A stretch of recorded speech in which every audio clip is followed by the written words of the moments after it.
সংসদের মধ্যে জঙ্গি হানা স্টাইলে যেভাবে ঝাঁপ দেওয়া হয়েছে, যেভাবে কিছু অ্যাক্টিভিটিস হয়েছে, যে কোনো বড় ধরনের আরো বড় ঘটনা ঘটে যেতে পারত। এই ঘটনা কেন্দ্রীয় সরকারের, কেন্দ্রীয় স্বরাষ্ট্র মন্ত্রকের চূড়ান্ত ব্যর্থতার প্রমাণ। যে বিজেপি এমপির পাস নিয়ে এরা ভেতরে ঢুকেছিলেন, প্রতাপ সিম্বা, আমাদের প্রশ্ন, সামান্য একটা প্রশ্নের পাস ওয়ার্ড দেওয়ার জন্য যদি মহুয়া মৈত্রর সাংসদ পদ বাতিল করা হয়ে থাকে, একটা পাস ওয়ার্ড দেওয়ার জন্য যদি মহুয়া মৈত্রর সাংসদ পদ বাতিল করা হয়ে থাকে, তাহলে আস্ত পাস দুষ্কৃতীদের হাতে দেওয়ার জন্য কেন প্রতাপ সিম্বাকে পার্লামেন্ট থেকে বহিষ্কার করে দেওয়া হবে না এবং তার বিরুদ্ধে লিগাল প্রসিডিংস শুরু হবে না? 2 নম্বর বিষয়, কেন্দ্রীয় স্বরাষ্ট্রমন্ত্রী, তার আর নৈতিক অধিকার নেই ওই পদে থাকার, কারণ নতুন ভবনেও নিরাপত্তা নেই এত কোটি টাকা খরচা করে। এবং এখন তো দেখা যাচ্ছে, কালকে ঘটনার দিন 301 জন কেন্দ্রীয় বাহিনীর নজরদারিতে থাকার কথা সংসদের, 301 জন, কিন্তু কাল ডিউটিতে ছিলেন 176 জন, বাকি শূন্য ফাঁকা।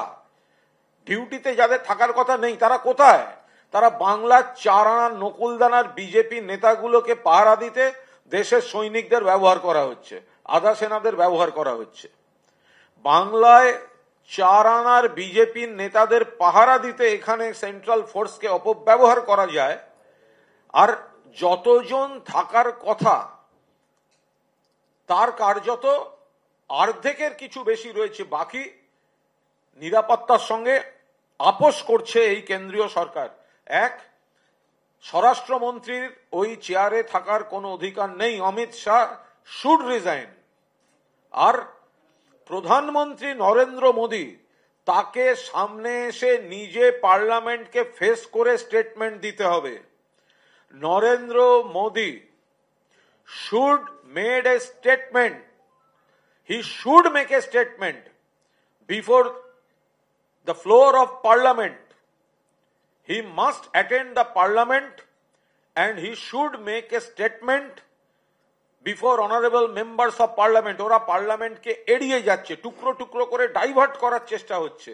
আমরা এর তীব্র নিন্দা করছি।